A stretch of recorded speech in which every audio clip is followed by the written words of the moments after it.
now. I'll go ahead and pull up the slide set here just to have the book on the screen so we all can see it, and that'll be good. So this is the book we're talking about tonight, right here. And Does God Exist? There it is, a history of answers to the questions. So Dr. Beck, welcome. We're glad you could be with us. There'll be some other people coming in as you're talking, but why don't you just tell us a little bit about yourself? You know, how did you get into the area of philosophy as a Christian, what you've been doing, teaching for the last several years, and where you're at right now? Then I'll start talking about the book. Okay, well, let's go way back to the beginning, but I am really happy to be here. Actually, I wish I could be there in person. We have some really good friends in Columbus. My wife's roommate in college is in Columbus, and her husband. Yeah, I don't know if some of your people probably know Tyler Flynn. He's a pastor who just retired there in Columbus. So, but anyway. I know who he is. I'm really glad we've had two of our graduates at Liberty who were doctoral students at Ohio State. So I'm really happy to be with you and hope that we can answer some good questions and really have a good evening together. I started in philosophy in high school. I was a missionary's kid in just outside of Vienna, Austria. And Austria has 13 years of high school, and you do all of your general education kind of stuff in the last 2 years, including the philosophy course. And that course turned out I had a really good professor. I wish I still had my notes. I wish I could pin him down and ask him lots of good questions. But anyway, I was too dumb at that point to know what was going on. But what it did for me was it focused my questions. I came to see that the questions that I was asking were actually philosophical questions. And so that kind of got me focused. I wanted to be a missionary, went off to Houghton College that fall, and decided to take a philosophy course, a history of philosophy course, and got totally hooked. And because I knew here's where I was going to find the answers. And so I switched majors. My father was absolutely furious. Switch majors from what to what? Yeah. Switch to philosophy. The problem was he was well educated, but everything he knew, and he was really quite right, everything he knew about philosophy had to do with atheism. He thought that to do philosophy was to be an atheist, and he was sort of quite right, because at the time, we're talking, you know, late 60s, early 70s, all of the great philosophers were atheists at that point. There was hardly anybody around who wasn't.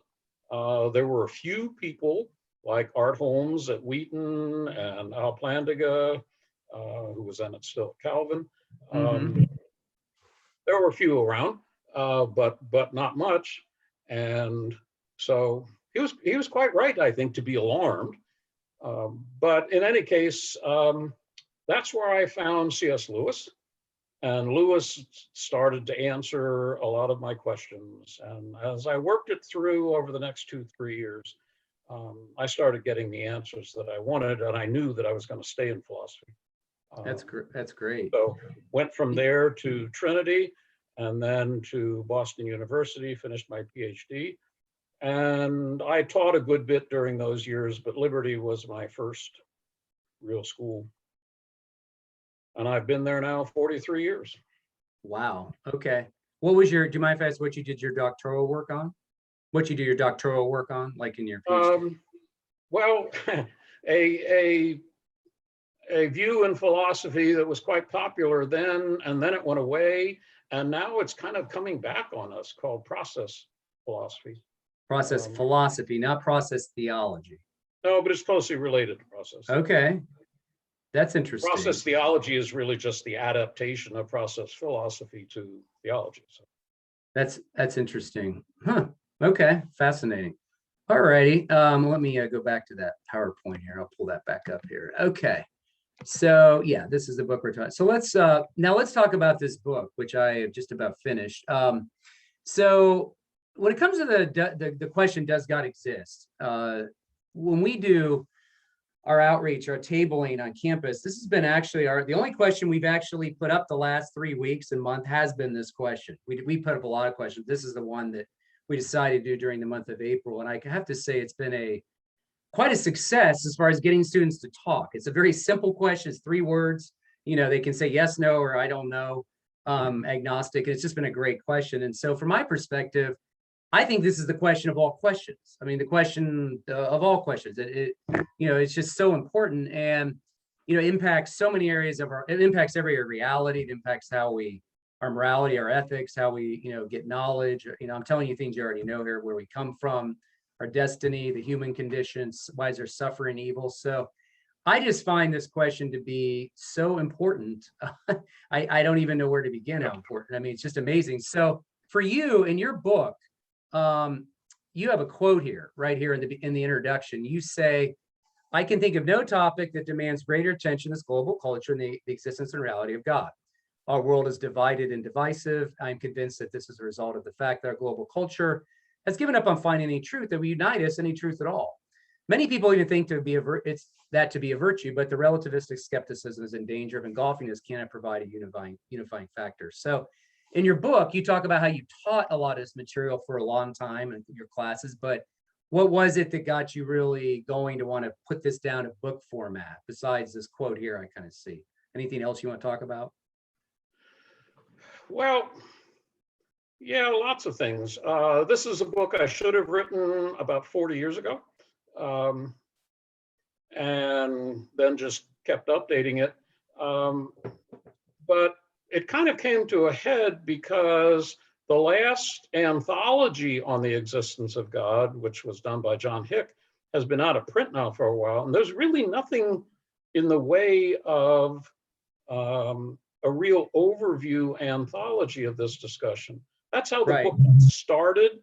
And then it somehow, it became something quite different, but it still includes the anthology part of it, though a lot shorter the readings are. And so I think it was a really important book to do. It needed to be done. This is information that needs to be out there. And what I'm talking about here is that our culture, and not just our culture, the global culture, one of the things that television and Facebook and all the rest of it has done for us, it has created a global culture. American culture is no longer somehow isolated. We're part of a whole big global culture. We're a little bit actually behind the secularization of the global culture. I teach in Greece. I was supposed to go next week, actually, but can't. And it is amazing how quickly Greece has been totally engulfed by a kind of skeptical, secularistic kind of culture. This is a culture that 20 years ago was thoroughgoingly Orthodox and Christian, and now has been almost abandoned Christianity. So we're behind a little bit. That's good, but we're behind. Canada, for example, is certainly well ahead of us on this score. Some of the Catholic countries are a little further behind us even, but it's amazing how quickly they're coming along too. I'm going to use a word here that is an important word in this discussion. I need to define it a little bit. I'm going to refer to the current global culture as naturalism. That's a name for a worldview.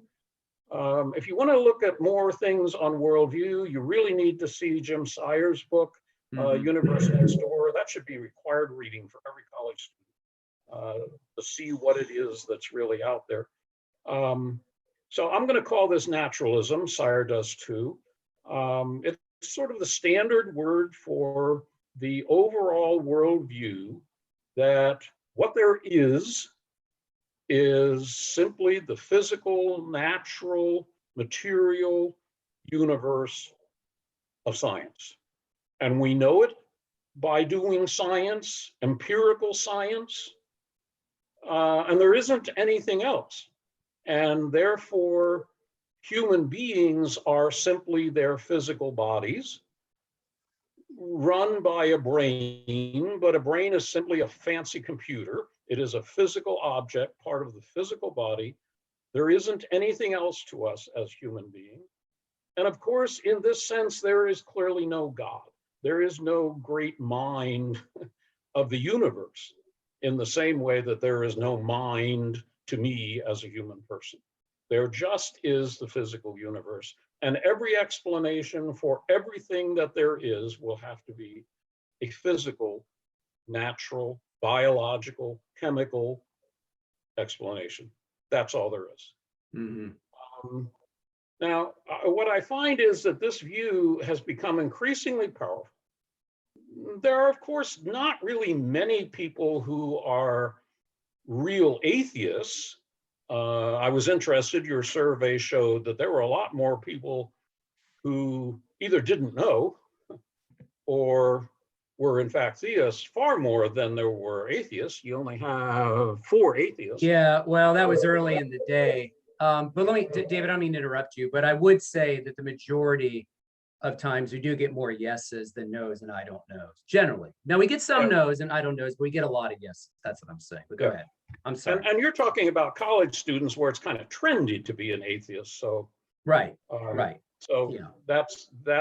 I'm not surprised at that number. But I think what's really problematic is that a lot of Christians and a lot of people who do believe in God have swallowed important parts of the rest of naturalism.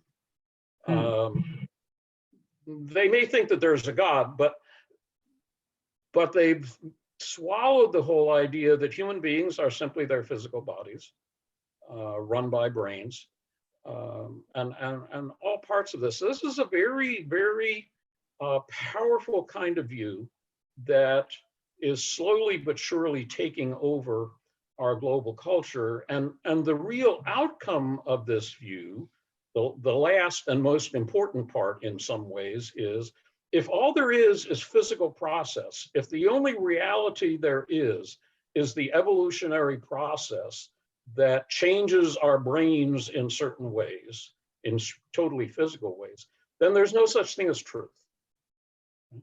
Right. There aren't any minds who could know truth, and there isn't anything apart from the physical functioning of the universe for there to be any truth about. So we've lost this notion of truth. Time magazine last year, no, not last year, year before, the cover was "Truth is Dead." It's right. gone. Right. Yep, that's correct. So that's what we're up against, and that's why I think this topic is so critical. Okay, give me 1 second here. I just want to make sure everyone's on mute. So any problems? Okay, looks good. All right, let me go back to the power. You're right. I agree. It's funny at Ohio State. I don't. When someone comes up to me and they say they don't believe in God, do they use the words materialist or naturalist? They may not say it directly, those words, but if I bring out their beliefs, like I had a guy last week who said he is a genetic determinist, believed, just like you said, everything's physical. And so, determinism is an important part. Yeah. And so I agree that he kind of admitted he's kind of a materialist, but most people would say no, like they're atheists. No, they really don't know.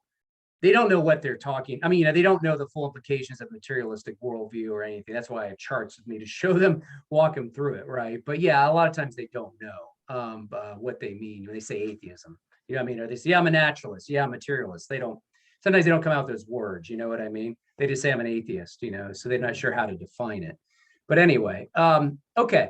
So let me ask you this. Let's go to this next question. So you also say in your book right here, you say at one point, you say the question is here's whether we can and how we can know that God exists. After knowing is having a justified true belief. That is a justified true belief that. So knowing that, including believing that God exists, is very different from believing in God.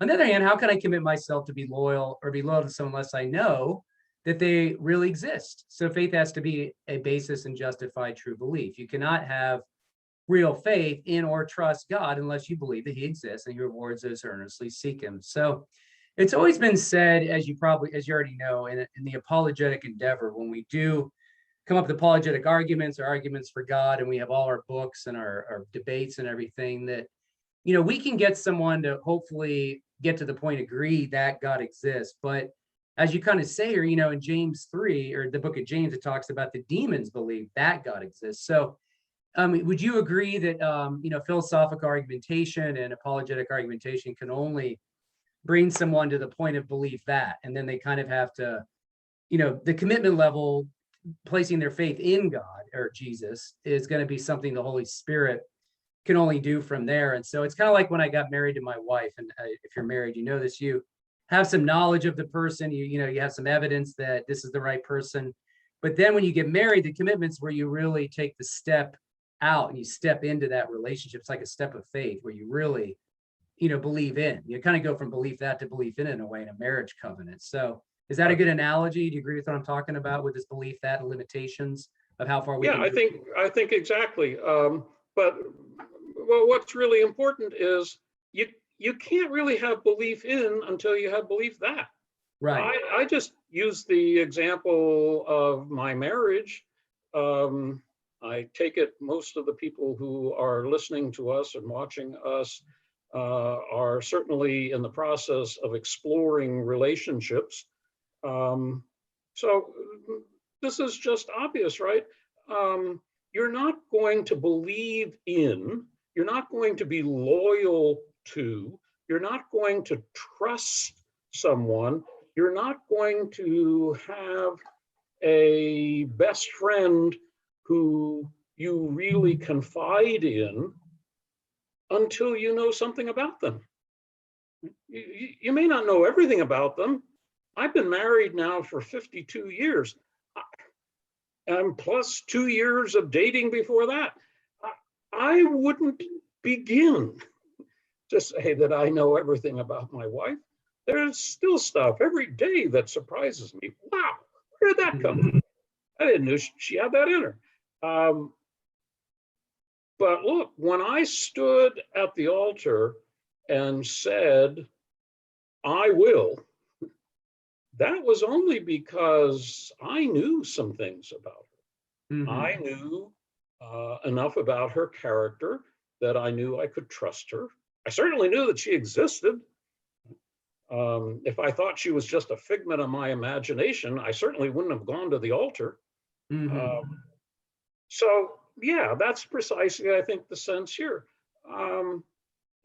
It doesn't make sense to believe in God, to commit oneself to God, to be loyal to God, to trust in God, to believe in God, unless you know some things. And the first thing you have to know is that he really exists.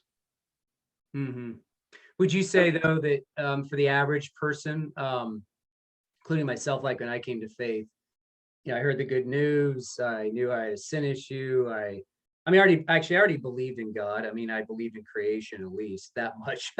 But what about, I'm just talking about, generally speaking, a lot of people can't give, full-blown reasons for why they believe God exists when they come to the gospel. The only thing they know at that point is Jesus is who he is. And maybe that's their best reason at that point. You know what I mean? But would you say afterwards, I would say after I came to faith in the last 25 years, I've really done a lot of work on developing a better reason or better reasons for why I believe that God exists. But I'm saying at the beginning point, I'm not sure how much everyone can know, how much can they know, how much do they have to know, about, can they give 4 or 5 arguments for God's existence or, stuff like that. Would you say that's kind of the ways of the average person, or what do you think? Yeah, I'm sure that that's the case. We've been living in a culture that's allowed us to be lazy about this question, but sure. But I think that there are probably very, very few of the people watching us tonight who will make it through their life without being forced to ask this question. There will be things that come into your life. There will be friends that you have that will force you to ask that question so that you can answer their question. Most of you will have children, and your children will grow up in a climate that's even worse than this one. and they're going to ask you questions. There will be events that happen in your life, tragic, evil events that will happen in many of your lives. All of you will have to face death, and you're going to be forced in this culture to ask questions. So my challenge to you is do it now. Do it now when you really have the leisure to look at these questions carefully. Most of you, I assume, have to take a required course in philosophy at Ohio State. Well, yeah, Dr. Beck, some of the people on this call are not all students. It's kind of a mix of people really we've got on this call. But I would say that at Ohio State, as far as, yeah, I have, what's funny for me, Dr. Beck, is when I run into the snarky freshman who's taken one philosophy class, and then they try to school you in philosophy, you know, like they know everything. That's always funny. I find that hilarious. I've had that happen several times. They walk out, they deliberately come up to your table and act like they've got you. You know what I mean? And so they just say, well, I'm taking philosophy. Like, how many classes have you taken? Well, I'm in my first class. You know, but then they think they can get you. But yeah, so I would agree that, yeah, I think that it is well, I think it's required. Some of my students have taken a philosophy class, yes. But well, your question kind of leads to it kind of feeds right into my next question. And this is what I was going to tell you back when I showed you the little billboard or the whiteboard of does God exist? I showed you the yes, no's, and I don't know. You know, when I ask students, I'll just go back here to this. When I ask students this question and they say yes, you know, we asked our next question to them is, okay, can you just give me a reason why you say yes? Like, just, I'm not asking you to give me like 10, just give me one. And generally the two most common things they will say is, one is religious experience. They've seen God work in their lives. You know, they've seen him answer prayer. They've seen him work. And the second thing is generally creation. Like someone will say, I just don't believe all this came together through chance and time, you know, or all the complexity couldn't come just here, you know, without a God. So that's kind of a good answer. But my point is that when it comes to the issue of God's existence, I think when I've taught apologetics over the years, and you know this too, I know you know this, is that, you know, most Christians say they're Christians because of religious experience. I mean, they'll say, well, you know, the Holy Spirit lives in me. I see God working in my life every day. I experience him. And, you know, of course, I've had Mormons try to convert me on campus several times with their Holy Spirit argument, you know, having me read the Book of Mormon. It doesn't sound a whole lot different from what we're saying. So do you just think that many Christians are apathetic? Like you said, we've allowed them to be lazy. The culture's allowed us to be lazy. Do you think it's because we're not challenged enough? Maybe we're just not out sharing our faith enough. Maybe we're not thinking that deeply about it. Do you think it's just a combination of all those things? Yeah, no doubt. It kind of shocked me, I guess. I think it was the first time I taught the course at Liberty, and I just kind of posed the question just kind of for fun at the beginning of the class, and you know, and I asked them, and one student, I can still hear this. This is like 43 years ago. I can still hear this student saying, "Oh, I know there's a God. I talked to him this morning." Right. Well, yeah, I don't doubt your experience. Some of you have had really, really dramatic experiences with God, with Jesus, with the Holy Spirit, and I don't doubt that at all. But they're going to be of very little value when it comes to talking to other people. And I think I've just seen, I know you hate it when old men tell you what you have to look out for. I've just seen too many Christians who have, we use the phrase, lost their faith as a result of tragic experiences that have happened. I've tried to deal with these people lovingly, but the problem is there will come a time in dealing with others and maybe dealing with things in your own life when these kinds of experiences don't work anymore.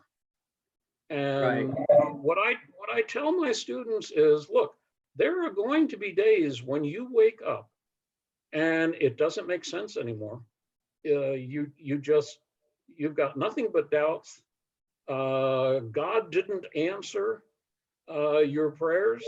I've got a sister who's going through really difficult times because God is not answering her prayer.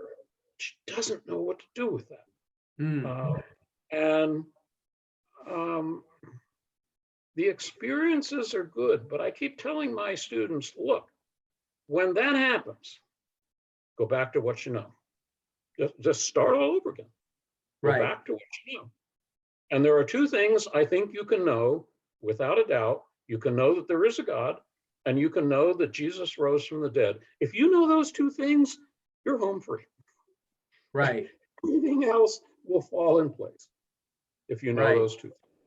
So you have to go back to the knowledge that's there. I mean, your knowledge that you built through, yeah, I've kind of found that myself over the years with apologetics. I mean, it actually has helped me when I've had times of emotional distance from God, or maybe doubt, emotional doubt or something. Like I go back to what I know, and that has pulled me through a lot of times. I mean, it really has. So there is something to be said for that. Not to downplay the issue of someone's hurting or anything, but certainly does help to have some knowledge and facts in your mind. Like, I know Jesus rose from the dead. There's just too much evidence for it. And if I don't feel like he rose from the dead, I know he rose from the dead. So yeah, I agree. I totally agree with that. Good point.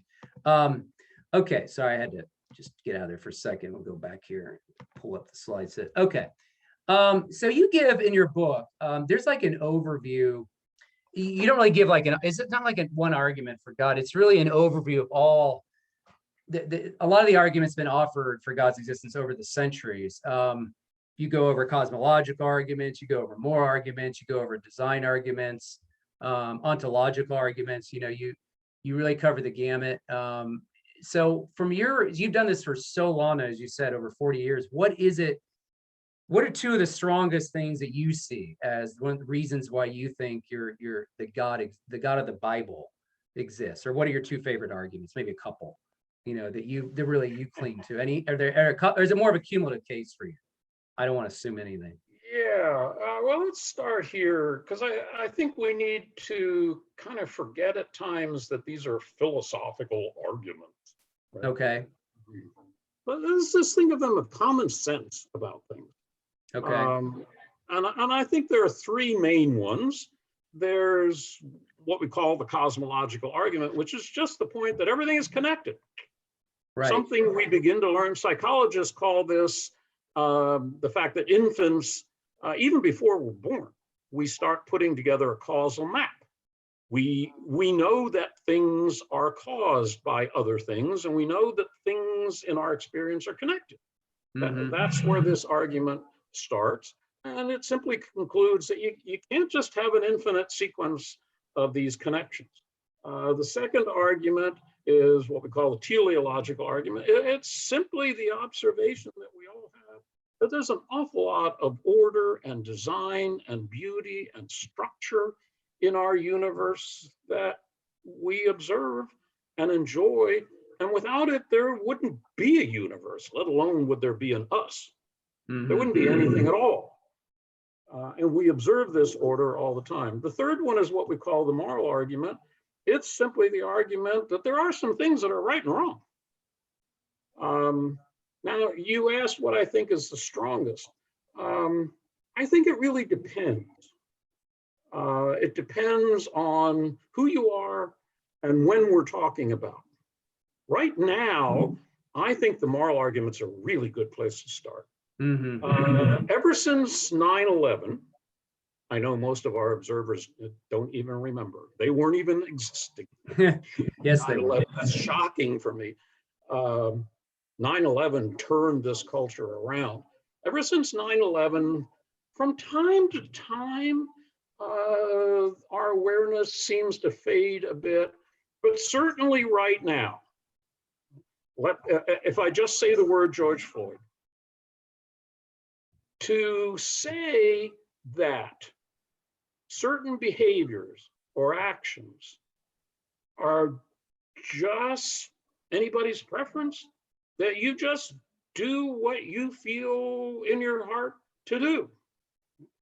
Somehow in the light of these kinds of current events, that doesn't fly. You can't say that. It isn't just whatever I feel in my heart to do. Mhm.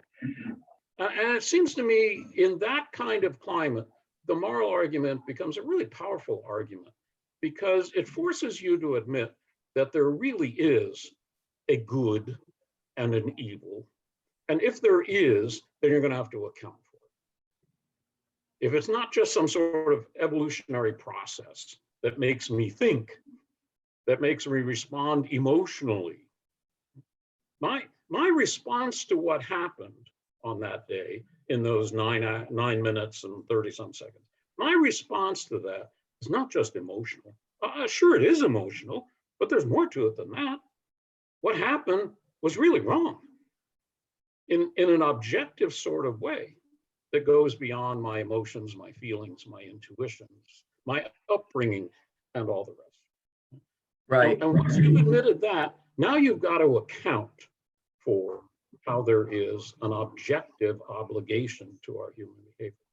And the only good answer for that is that there is some sort of cosmic judge. There is some sort of ultimate authority in this universe. So I think right now, that's perhaps the most powerful argument. My favorite is still the cosmological argument. That's always my fallback argument. But if you're talking about, in this culture right now, I think the moral argument's probably the strongest. When you say cosmological argument, you're referring to more of like the contingency kind or like the Kalam? I prefer the contingency one more than the Kalam myself. Yes, I do too. Okay. I think the Kalam argument is a good argument, but it raises all sorts of additional questions I don't want to have to answer when I'm in a real debate. Right. I think people know that everything seems to be dependent. It's easier to explain the dependency issue, you know. So yeah, well, anyway, we don't have time to go over that one, but I do have more on the more argument in a minute. I have a slide on that I want to talk about in a second. Okay. Oh, yeah, I want to go back here. So when it comes to talking about God's existence, if I go back to my favorite slide here, I keep showing this picture.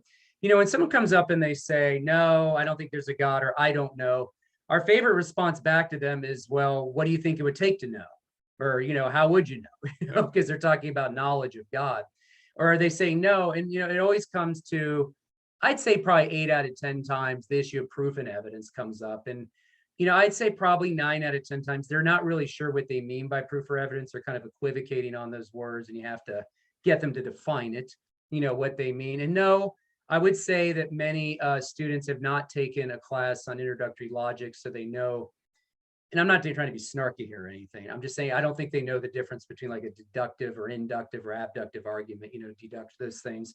And that's okay. That's why we're there, to kind of talk about those things. But the one thing that I'm seeing a lot of apologetic work done on the resurrection, some of the design arguments, as you know, is this use of inferential reasoning. And I've had some success with that on campus, because when they bring up proof or evidence, my automatic response is, have you ever thought about inferences, the way inferences work? We didn't see the beginning of the universe. We didn't see first light begin. We didn't see Jesus rise from the dead, but we can make an inference the best explanation for what accounts for it. And so it kind of gets them out of this hard, this proof and evidence thing where they're just so demanding for this, perfect proof, which I don't know what it is anyway. So, when I talk about this inferential approach of, you can't see God directly, but you can see his effects in the world, and we make the inference, what's the best explanation for like the fine tuning of the universe, or the DNA information code, or how life began, or, the historicity of Jesus's resurrection. We weren't there to witness it. Nobody saw it. Do you like that approach? Do you see any pros and cons? And I know Stephen Meyer uses that a lot in his new book, The God Hypothesis, and it's popular with ID people. But what do you think of that approach? Do you like it, or what's your thoughts on that? I do, and I think in ordinary discussions that's the way to go. And certainly the best way to do the moral argument is to do an abductive inference to the best explanation kind of approach. Right. Well, okay, so we agree that there really are rights and wrongs. Okay, so what do you think is a good explanation for that? Right. And let's just talk about that. And the same thing with the teleological argument, or the argument from design. Let's just talk about, what do you think a good explanation for this is, and let's see how that stacks up. CSI, all the various CSIs on TV did us a great service. Mm-hmm. They made it clear that we can decide these issues. Now, it's true, every once in a while, there are some things that come, there's a case that will come up on CSI where we just don't have enough evidence. But the problem there is not that we can't make a decision. The problem is we just don't have enough evidence. So sometimes that's the problem. So we need to ask that. I mean, maybe the answer to the resurrection is, well, we just don't have enough evidence. But of course, the point is we do. And one of the things that all of the CSIs make for us is sometimes it just takes one or two pieces of evidence and that clinches it. Right. There's only one explanation that will work. Right. This piece of evidence. So that's why I like Habermas. Gary Habermas, a great friend of mine. We just went out to dinner last night. He takes this sort of minimal facts approach that you really only need, he can do it with 4. You really only need 4 facts that every historian agrees with. And there's only one good explanation for them. Right. Right. Yeah, that's what we use a lot. So I have found this approach to kind of disarm students a little bit. I mean, to get them off the hardcore, I need proof and there's no concrete proof. Once I go over this, honestly, 9 out of 10 times they've never heard of it. I mean, no, we infer things every day of our lives. You infer all day long. Right. This So is once just common sense. Yeah, when I go over inference with them, I mean, if my daughter comes into me and says, Dad, Montana, my boyfriend didn't call me for 3 days, I'm inferring that he isn't interested in me anymore. Well, my response is that you could be making a bad inference. You know what I mean? That could be not the case at all. The evidence you have, you're going by what you think emotion intuitively, but let's look at the data. Maybe there's some data you don't know about. And it turns out, she could be making a bad inference. And so sometimes we make bad inferences, sometimes we make good inferences, but the point is that people infer all day long in their lives. And so it's such a basic thing in the human experience that it seems like if we use this approach in talking about God's existence, it might be a lot more productive instead of having to say, I've got to come up with a perfect proof for them, they're not going to believe in God. I mean, they just don't even know half this stuff. And the other thing, when you tell them the science, a lot of it's in the past.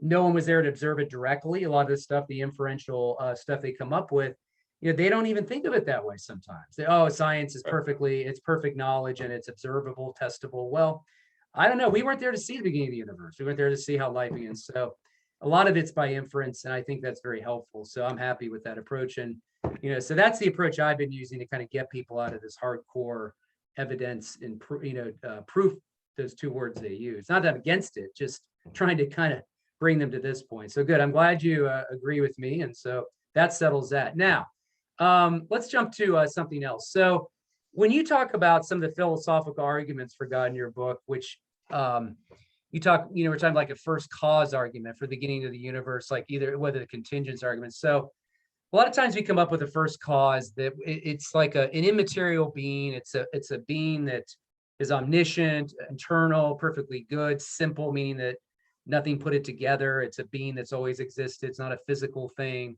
unchanging. This has kind of always been viewed as the first cause argument, like the unmoved mover that Aristotle talked about, or the divine watchmaker or something. And so one of the things that comes up sometimes is that when we kind of give these arguments for God using the history of philosophy, some of the greatest minds we've ever seen, like Aquinas or Aristotle or whoever it is, even today's philosophers, that it doesn't get people, well, that's not really the God of the Bible. I mean, the God of the Bible is the God of Abraham, Isaac, and Jacob, and he's a God of revelation. He's an all-consuming, powerful God, and he's a revelational God. And so there kind of becomes this argument is like the God of the philosophers that we're offering the same as the God of the Bible. Now, I would say yes, personally.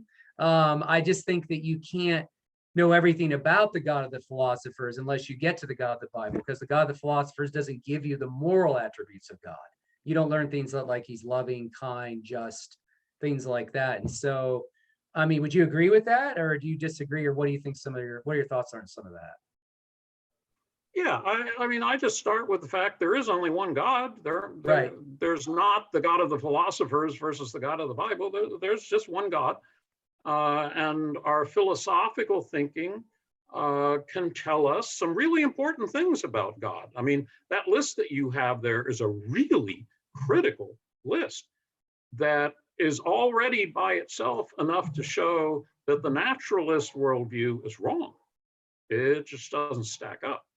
Right. That's my main reason for liking the cosmological argument. It's one simple argument that by itself destroys naturalism. If you want Right. to see it at work, most of your students, I think, could probably, especially if they've had a philosophy course, they could handle a book by Tom Nagel, Nagel, Yeah. Mind and Cosmos. This is a great example of an honest philosopher who is still an atheist, but who recognizes that this argument works, and that we can't think of nature, we can't think of the cosmos as simply being a physical, natural entity. There are too many things about it.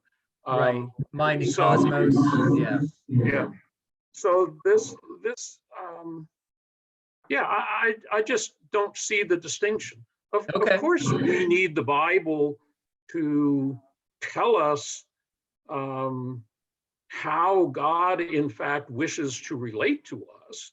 I don't get that out of any of the arguments, but the arguments do leave me with a pretty well-defined person who is the creator and cause and source of all that is. That by itself, there are lots of religions, for example, who agree. One of the things I tried to do in this book is show that these are arguments that lead to conclusions that Islam, Judaism, even some forms of Hinduism and Buddhism all agree on. There are Buddhists who pursue the cosmological argument. So, right, but don't Hindus believe the universe is eternal? That they don't think the universe had a beginning, right? From what I understand. I thought. Yeah, I mean, and there are all sorts of Buddhists who don't believe that there is a real God at all. Right. They disagree with the personal aspects. So, but Yeah. so the Bible is extremely important in terms of telling us exactly who God is and how he wishes to relate to us and where we are in relation to him. Yeah, but first of all, you have to know that there is a God. Right. Yeah, so that's good. Okay, so you don't see the need to make that distinction as some people do. I've seen some arguments about that, like, oh, those, I mean, that's what comes up sometimes, the guys that kind of don't like the classical apologetics thing, or they don't like, they call them rational philosophical arguments. They say, oh, they don't get to the God of the Bible, So anyway, okay, well, that's good. I agree. Yeah, go ahead. Maybe I should just say, I think that's a really dangerous move. I hear it from students all the time too, to say that somehow it's an affront from God to use our minds to reason about him. No, it's not. It was God who created our minds to begin with so that we could reason about him. And we are told to worship him with all of our minds. Right. Right. Yeah, I mean, you wouldn't have it'd be hard to establish rationality anyway. Oh, God. Right. So, okay, so a couple more. So the fine-tuning argument, which we've done in this call separate, we did a whole fine-tuning one night with Michael Strauss as a physicist, but you talk a little bit about that in your design, the teleological argument chapter you had. So there's a lot of scientists who believe the universe is fine-tuned, meaning that the universe is tweaked for life, to get life going on Earth. Obviously, if the universe wasn't set up a certain way, life couldn't get going. You couldn't even get to biological evolution, let alone anything, if you didn't have the right universe, the right planet to show how life could come from non-life. But so a lot of these names here, I listed are people that, are physicists that believe the universe is fine-tuned. Even Hawking believed that. But there's a one objection that you mentioned in your book, and it's kind of interesting. I wonder if you might elaborate on that, to the fine-tuning argument that a lot of times people like to bring up. It's called the observation selection effect. I Yeah. think you mentioned that a little bit. Elliot Sober has an argument with that, but you talked about how to overcome that argument or the objection. But could you talk a little bit about that, what that is in relation to the fine-tuning argument? Okay. Yeah, it's essentially the argument that we can't really know anything about the order of the universe. In particular, we can't decide whether the order is the result of chance or design, because we're inside the box. Right. Now, I've come to hate the expression, you got to think outside the box. But essentially, Right. essentially what the naturalist is saying is there is only the box. And we have to think inside the box because that's where we are. Right. My analogy for that is, well, wait a minute. Where's the best place? Where does the press sit at a football game? Are they right on top of the football? No, they're actually pretty far away. They're so far up and so far away that they are able to see the whole picture. And that's where the naturalist is wrong. We're not sitting on top of the football. We have the capacity to get outside of the box. So here's this observation selection effect. What it's saying, the sort of standard example that everybody uses is the firing squad example. So suppose I'm blindfolded in front of a firing squad. I have no idea what's going on because I'm blindfolded. I hear a few shots ring out, and guess what? I'm alive. Mm-hmm. What do I know? Well, some people have said, you really don't know anything. You can't know anything because you're blindfolded and you have no way of making a decision about whether they just accidentally missed you or whether it somehow happened on purpose. This execution was rigged. Well, the only way I know to approach this is to sort of look at the extremes. Let's suppose there's just one member of the firing squad and he fires one shot. I'm blindfolded. Do I have any real way of knowing whether he just accidentally missed or whether he intended to miss? No. You're right. At that point, I don't really have enough evidence to go on here. But go to the other extreme. Suppose that there are thousands of people all day long firing constantly at me, millions of shots by the end of the day. And guess what? I'm still alive. Now what? Don't I really have enough evidence to think that there's something weird going on here? There can't be that many people at close range firing that many shots and they all just accidentally miss. That doesn't make sense. And it seems to me that's what's going on here in the teleological argument. You're right. It's an inference that I make. But it's the best inference to say, it's just this weird chance that all of these millions of shots somehow missed me.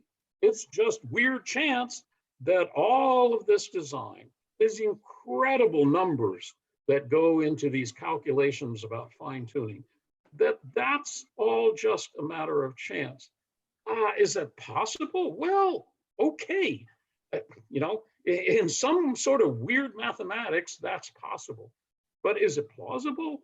No, I don't even think it's a plausible explanation, let alone is it the best explanation. So that's this observer effect kind of thing. Right. Yeah, of course, I'm caught inside the world. I can't somehow get out of the world and look at it. But, I do have this incredible capacity to do science, which is an example of the fact that I can think about the world and I can arrive at true claims about it. I guess I just don't see why this argument is so hard to understand. I mean, if you have everything in our lives is planned. You know, you have to plan, I have to plan to even be remote success in this life. The amount of planning it takes to plan your, you know, your education, your family, your retirement, your health, your government has to plan, everything's planned around this, everything. In the end, you take something like a universe, you know, that would need to be planned in just a great, so much of a greater way. I mean, the amount of planning it would take to pull off a universe to get life going on Earth, and then people say, nah, it doesn't need any, there's no mind behind that, it just happened.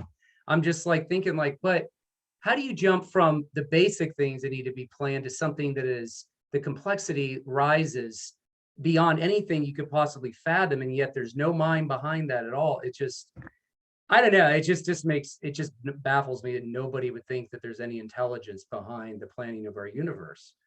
So I don't know, it just baffles me why people don't understand it, but I guess that has to do with Romans 1. So anyway, call it a day.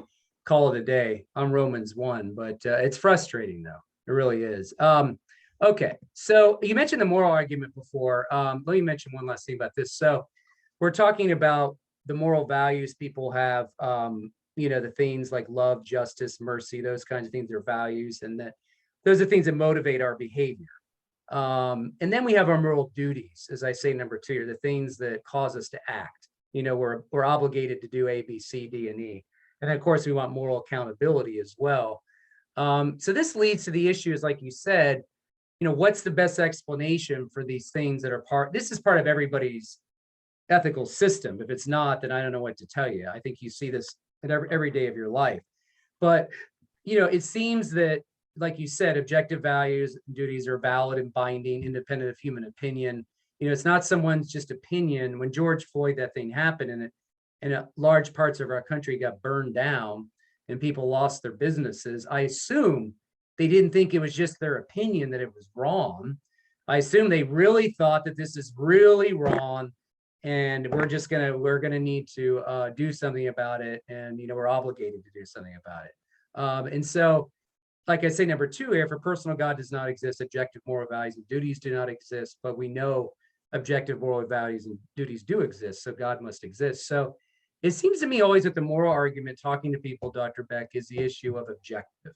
They don't really seem to grasp on to what we mean by objective. Now, I could use a George Floyd incident, like you said. I think that's a great opportunity to use that as an example right now, you know, whether it's just someone's opinion. But do you find yourself seeing in this argument, a lot of people misunderstand the objective aspect when you say objective moral values and moral duties? Is that kind of the hard thing for people to grab onto? Yeah, because, well, let's try it this way. It seems to me, if just for sake of argument, if evolutionary theory is entirely correct, for sake of argument, what would it explain? Well, there are, of course, all sorts of objectivities that evolutionary theory could explain.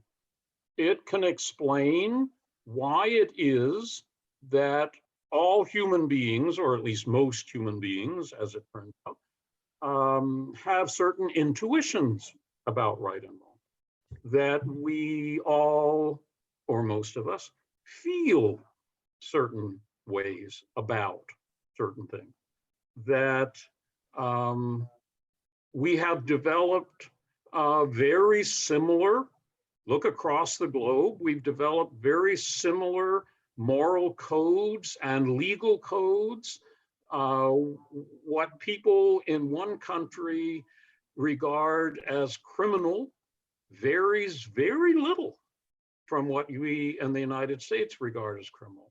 Now, I know that there are some differences and there are lots of details that are different, but all of that, I think evolution can explain very well. And that provides a kind of objectivity, it looks like. But of course, the problem is that none of those things tell us that certain values or actions are objectively right. In the sense, I like to use the word obligation. Evolution cannot explain to me why I am truly objectively obligated to. And that's what we need. You can't take I don't care, well, I do care, but regardless of which side you take on George Floyd, you have to agree that there are objective obligations. And that's the difference. Evolution has no way of telling me that I am truly obligated. And now we've set up a whole different dynamic. And you're right. If a personal God does not exist, then in that sense, there are no objective moral obligations. Yep. And it just isn't true that what people have done was right or wrong. It's just not true. It's a matter of opinion, really. Yeah. Right.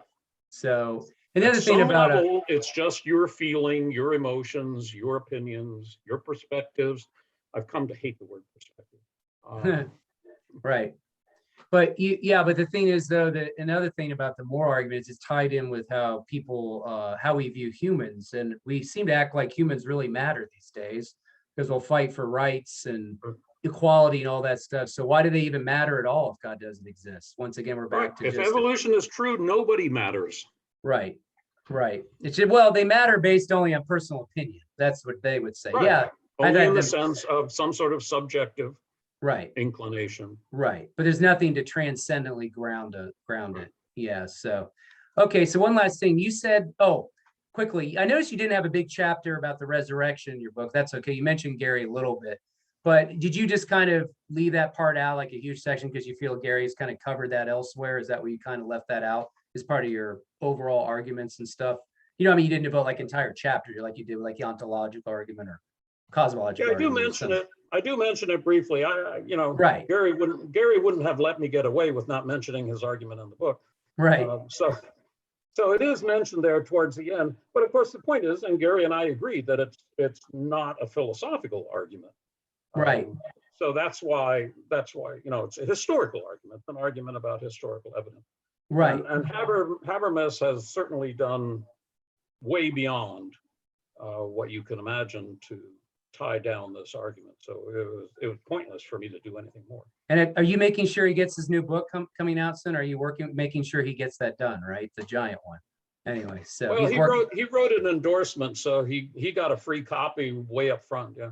Yeah, I'm talking about his new resurrection book. He's been trying to finish it. So anyway, so that should be good. Yeah. It's magnum opus. He's in the editing stage. So. Oh, good. Well, see, he's almost done. He'll get there. Okay. It'll be soon. But not very soon. Okay, so you want me to bring this up, last thing. You want to tell us how the problem of evil does not really impact the teleological argument, design arguments. What's going on there? You wanted to talk about this for a minute. Well, if we have some questions, I just thought it'd be good to answer this up front because I hope we do have some questions because this one is bound to come up.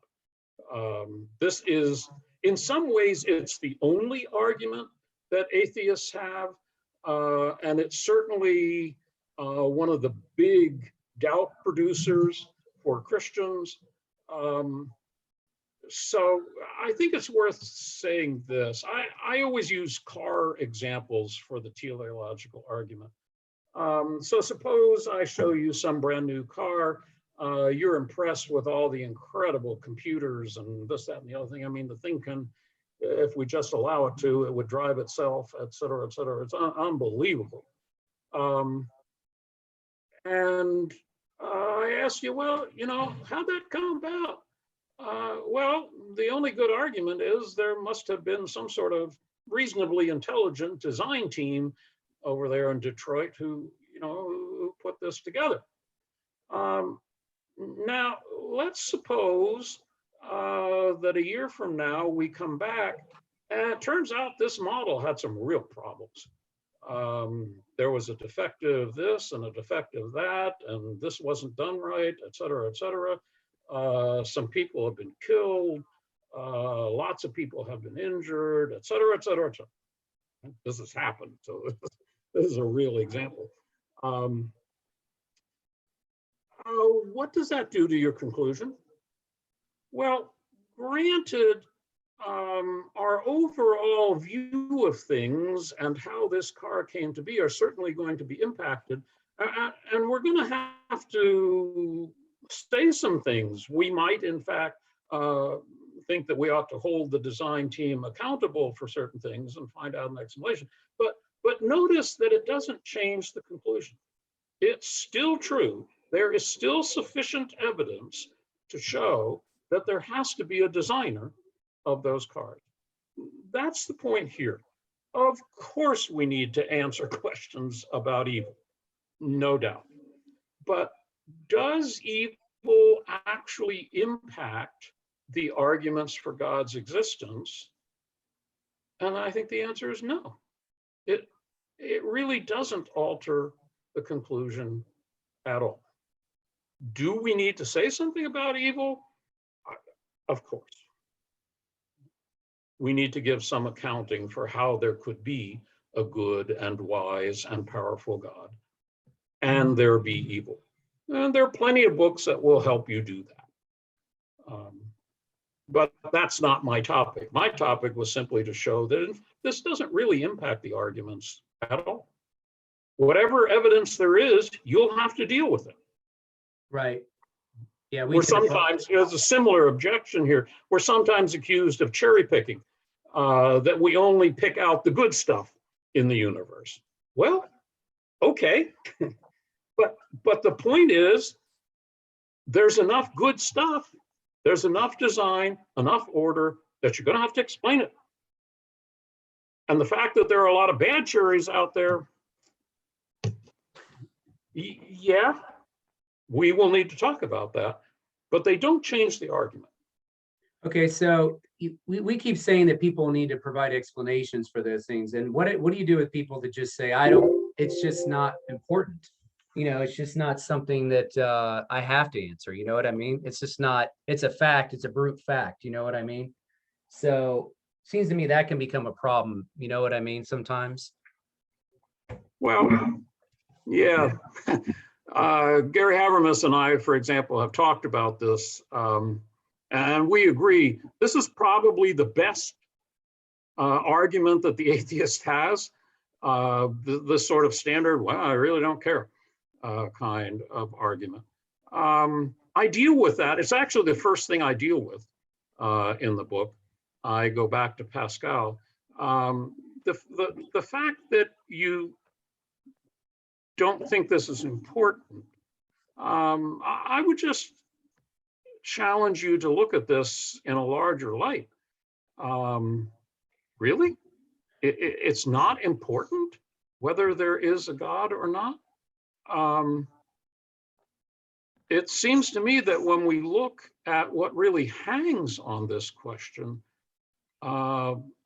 this is an incredibly important discussion, because in the end, you have everything to gain and everything to lose from getting this wrong. Right. Now, it's true, if there isn't a God, then, you know, okay, so I've wasted 40 some years of my life pursuing this question.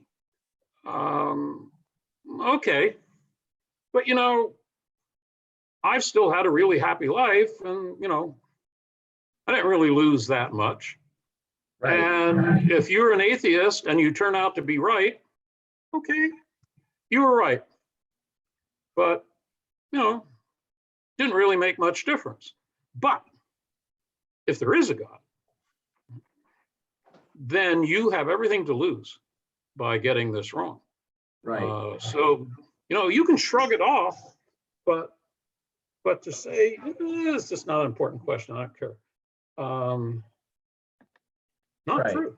Well, if God's right, if God exists, it doesn't, your feelings and whether you're busy does not impact whether God exists. So he either exists or he doesn't exist. Right. So, okay, let's go to some questions. Anybody want to ask Dr. Beck some questions here while we have him on? Anybody got any questions as we are on right now? It always starts out slow. They're always really quiet. Anybody? I can think of something. Go ahead, Carla. Hello, Carla. Hello, thanks for joining us tonight. I really enjoyed your talk.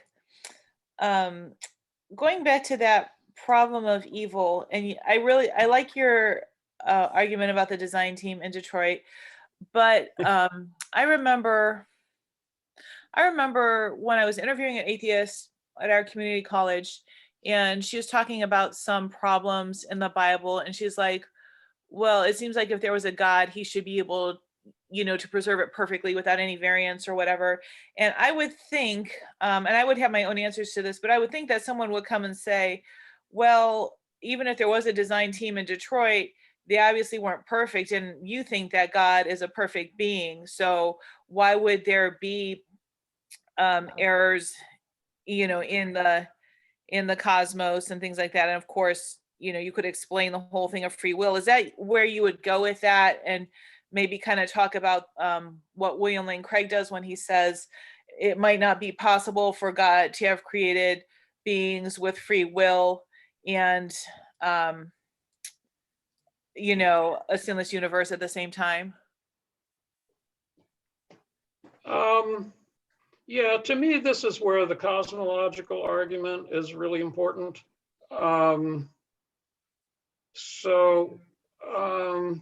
My example for a cosmological argument, maybe this will help. I use train examples.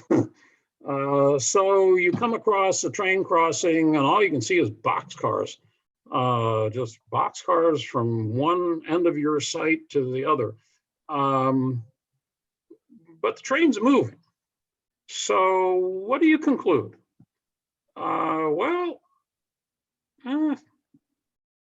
There are just infinite boxcars.